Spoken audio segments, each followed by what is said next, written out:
If you've had a Kundalini awakening and you feel like you're going crazy, I want to tell you that you're not. Maybe your body moves on its own when you're in meditation or when you're just sitting down quietly.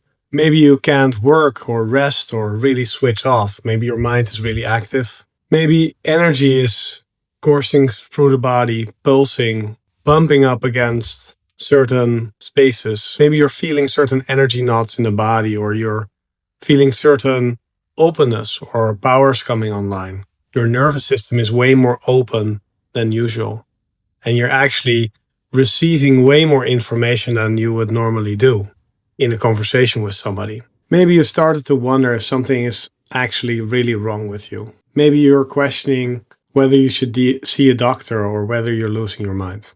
The truth is, you're probably not losing your mind here. This is just what Kundalini awakening is. It's a nervous system awakening. The nervous system opens up and you sense way more. You sense way more in the environment. You sense more of the energy in the room. You sense more of the energy with certain people.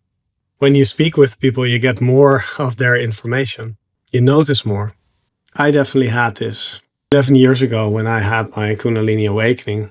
What happened is that I started noticing after an initiation at a retreat, I started noticing energy in the body moving. And I was just sitting in a meeting with actually 10 people, started noticing in my belly, energy bumping up against my navel area. I wanted to move like this. I wanted to move the hips. And I started to also notice that in meditation. And my first reaction to that was like, what is this? And wanting to go to the toilet. And I sat on the toilet and I just meditated because I was meditating for longer. And I thought, what is this? Am I going crazy? And I think I Googled something like energy in the body or something like that. And at some point I found Kundalini symptoms.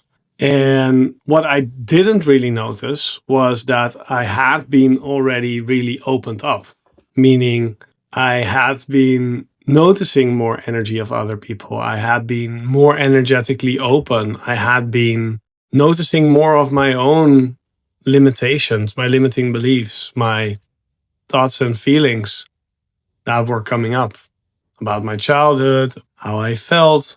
And this is very normal. You can have more emotions come up, like becoming fearful or emotional out of nowhere, angry, because all this suppression gets opened up. And through this awakening, this Kundalini nervous system awakening, you start to see what has been there all along. So it seems like you're suffering way more than you used to, but actually you're suffering just as much, but you've just become aware of your suffering. Some teachers think that you really need to work with it, but this is not the way to go. This that you've had is something that's beautiful and it's intelligent. It knows how to work with you. And the only thing it needs is your permission, your allowance, your space for it to move through the body and move through the blockages that are there.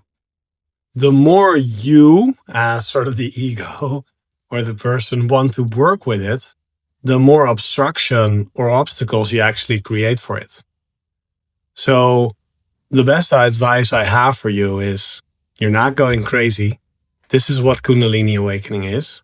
I have some more videos about Kundalini awakening at the end of the video, so you'll see a playlist that you can watch. But what Kundalini awakening asks for you is to give it space, to take time for rest and meditation and let this Kundalini awakening work on you. It works on you. You can just sit still and let it work on you instead of you working on it. Let it work on you. Let it dissolve itself. And it will go chakra by chakra. It will go up the spine. And some people have more resistance, so it takes longer. Some people have less resistance, takes shorter.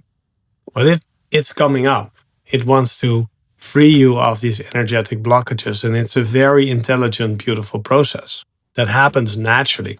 But while this is happening, you should take good care that you stabilize yourself so you make sure that you can function at work, maybe with your family or with your partner or in life itself. So if you want to know how to stabilize awakening, I've written a free guide for that. It's called Stabilizing Awakening, and I put it in the description. You just click through, you go to a page, you put in some of your details, and you get the free guide. In this guide, I show you some beautiful grounding exercises, which is mostly what you need. Next to giving it space, you need some grounding. And then I'm sure that over time, with the right practices, my friend, you'll be fine. And you're not going crazy at all. Welcome to the ride of your life. It will be amazing. Much love to you. Bye.